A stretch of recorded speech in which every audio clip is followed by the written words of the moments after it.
ఏపీలో medical కాలేజీలను CM Chandrababu ప్రైవేటీకరిస్తున్నారని మాజీ మంత్రి విడుదల రజని ఆరోపించారు. ఒక్కో కాలేజీని సంవత్సరానికి 5,000 చొప్పున లీజుకి ఇస్తున్నారన్నారు. 500 కోట్ల విలువైన ఆస్తిని 5,000కు లీజుకి ఇవ్వటం ఏంటని ప్రశ్నించారు ఆమె. ఎకరం ల్యాండ్ ని ఈ రోజున వీళ్ళు ఎకరం ల్యాండ్ కి కేపీఎంజీ సంస్థ కానీ గవర్నమెంట్ కానీ ఏం చెప్తున్నారు, ఈ రోజు ఎకరానికి 100 రూపాయలట lease or rent what ever it is. ఎకరానికి 100 రూపాయలు అంటే ప్రతి గవర్నమెంట్ కాలేజ్ మనం 50 ఎకరాల్లో కట్టడం జరిగింది.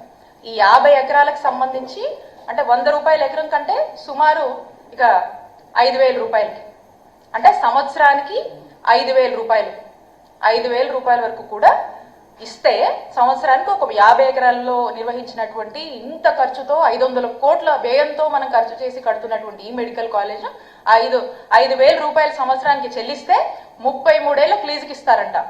33 ఏళ్ళకి ఫస్ట్కి ఇచ్చి ఆ తర్వాత ఆటో రెన్యువల్ కింద మళ్ళీ ఒక 33 ఏళ్ళకి ఉంటుంది. అంటే మొత్తం 66 ఏళ్ళకి ఈ యొక్క లీజుని ఇస్తూ మరి ఈ యొక్క ప్రైవేటైజేషన్ మాడ్యూల్లో ప్రైవేట్ వారికి అప్పజెప్పేటువంటి ఒక ప్రయత్నము మరి ఆంధ్రప్రదేశ్ రాష్ట్రం కూటమి ప్రభుత్వం చేస్తుందని చెప్తా ఉన్నాం.